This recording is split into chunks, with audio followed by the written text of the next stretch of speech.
दुनिया का ऐसा कोई कोना नहीं जिसके भविष्यवक्ता की भविष्यवाणी हमने छोड़ी है। आइए देखते हैं नॉर्वे के भविष्यवक्ता ने अपनी भविष्यवाणी में सीधे और साफ लफ्जों में कैसे भारत का उल्लेख किया है।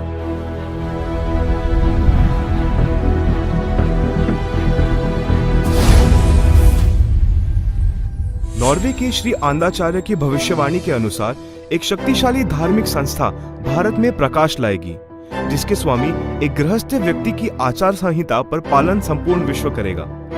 धीरे धीरे भारत औद्योगिक, धार्मिक और आर्थिक दृष्टि से विश्व का नेतृत्व करेगा और उसका विज्ञान, आध्यात्मिक तत्व ज्ञान ही पूरे विश्व को मान्य होगा। सदियों से की जाने वाली भविष्यवाणी का जब रहस्य खुला तो साक्षात उस दिव्य महापुरुष के दर्शन हो गए। हमारी खोज की सांचे में हमने कई महापुरुषों को ढाला, लेकिन कहीं भूगोल चुक गया तो कहीं पारिवारिक जीवन। फिर हमने और गहराई में खोज की, तब जाकर हमारी कसौटी पर सिर्फ एक ही महापुरुष खरा उतरा, और जिनका नाम जानकर आप भक्तिभाव से झूम जाएंगे।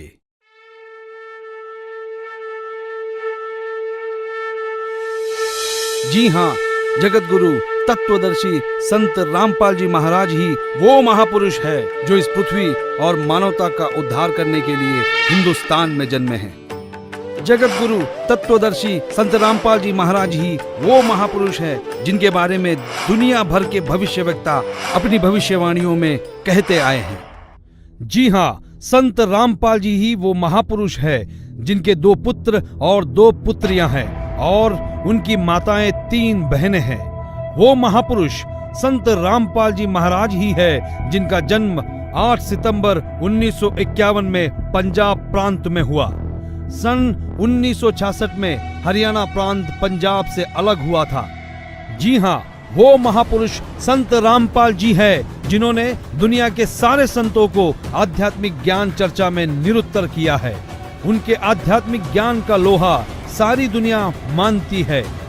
संत रामपाल दास जी का जन्म 8 सितंबर 1951 को छोटे से गांव धनाना, जिला सोनीपत में, उस समय पंजाब प्रांत वर्तमान में हरियाणा में हुआ है, जो 7 सितंबर 1971 में 20 वर्ष के होने वाले वो महापुरुष कोई और नहीं, संत रामपाल जी महाराज है। अपने ज्ञान के बूते संसार को हैरान करने वाले वो महापुरुष संत रामपाल जी महाराज है। देशद्रोह का झूठा मुकदमा जिन पर लगा है वो कोई और नहीं, संत रामपाल जी ही है, जिनके सिर पर सफेद बाल है और न दाढ़ी और न मूछ है। वो संत रामपाल जी ही है।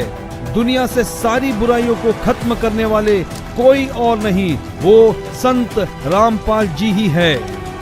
संत रामपाल जी ने दैवीय शक्तियों का ज्ञान दिया जो आज तक संसार के लिए रहस्य बनी हुई थी कि गीता अध्याय 18 श्लोक 62 में गीता ज्ञान बोलने वाला अपने से अन्य किस परमेश्वर की शरण में जाने को कह रहा है।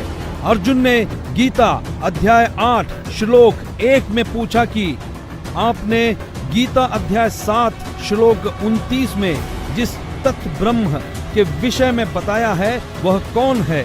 उसके उत्तर 8वें अध्याय के श्लोक 3 में दिया है। कहा है कि वह परम अक्षर ब्रह्म है, जिसके विषय में संत रामपाल जी ने संपूर्ण ज्ञान अपने सत्संगों में दिया है।